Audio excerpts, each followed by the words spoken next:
তার সাথে বলাৎকারের চেষ্টা হয়েছে।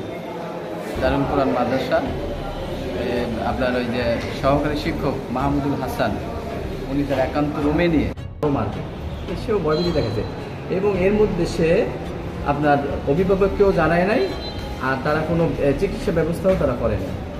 এই ঘটনা আমরা জানতে পারি আপনার 12 তারিখে, ঘটনা কিন্তু 9 তারিখ, আমরা জানতে পারি 12 তারিখ। আমরা কীভাবে জানতে পারি? সে কোরবানির ছুটিতে যখন বাড়িতে যায়, সে যন্ত্রণায় ছটফট করে, ওইটা তার মা নজরে আনে, এরপর তাকে জিজ্ঞেস করার পরে তার মার কাছে সব বিস্তারিত খুলে বলে যে আম্মু এই ঘটনা আমার সাথে ঘটছে। আমরা আবার স্থানীয়ভাবে চিকিৎসা করাই, মানে আপনার এই যে প্রয়োজন হচ্ছে এগুলো বেড করি। এরপরেও আমাদের ওই চিকিৎসা হয় না, তারপরে আমরা আবার কী করি, আপনার এই মেডিকেল কলেজ, সরকারি পটুয়াখালী মেডিকেল কলেজ হাসপাতালে ভর্তি করি 15 তারিখে। এই 15 তারিখে ভর্তি করার পরে আমরা ওখান থেকে আবার রিলিজ পাই আপনার 19 তারিখ।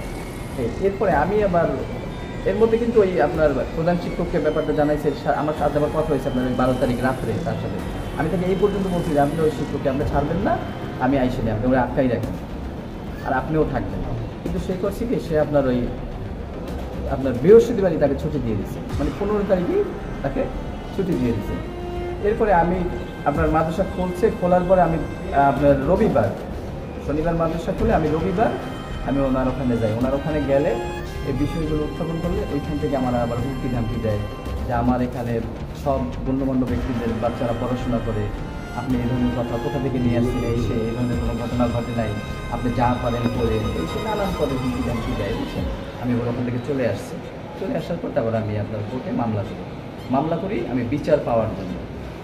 এখন এই মামলাটা বিচারাধীন আছে এবং আপনার আজকে ওই যে বাচ্চা সাক্ষাৎকার নিতেছে, সাথে মামলাটা মানে পুরোপুরি আপনার হয়ে যাবে আর কি, মানে আপনার আজকে টোটালি আমলে নিয়ে নেবে। আচ্ছা, আমি একটা প্রশ্ন করি, এখানে যেটুকু শুনেছি আপনি বিভিন্ন মাঝখানে যাবেন না, যে জিনিসটা যে আপনি আগে তাদের কাছে 6 লাখ টাকা চেয়েছেন, তাদের কাছে অডিও রেকর্ড আছে, এগুলো সবই মিথ্যে এবং বানোয়াট, তারা আমাদেরকে ওই যে আমাকে কিছু সাংবাদিক ফোন দিছিল যে তারা আপনাদেরকে কোনো চাপ দিচ্ছেন। হ্যাঁ, তারা বিভিন্নভাবে বসার, যেমন আপনার এই বাচ্চার এই শিক্ষক, এই প্রধান শিক্ষক সহ যেদিন মামলা হয়েছে তার পরের দিন সকালে আমাকে বাড়িতে গিয়ে ঘুরতে উঠেছে, আরও 2জন শিক্ষক তার সাথে গেছে।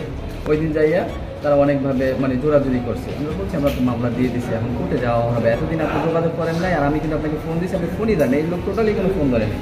আচ্ছা, এই যে ডাক্তার খায়ের যে ডাক্তার, তার নাম কি, যে ডাক্তার দিয়ে আমি পরীক্ষা করেছেন? ওনার নাম একেএম খায়রুল ইসলাম। আচ্ছা, তাকে দিয়ে মানে সে নাকি আপনারা তাকে টাকা দিয়ে এই মিথ্যা এইটা রিপোর্ট করাইছেন? এগুলো মিথ্যে এবং বানোয়াট কথা।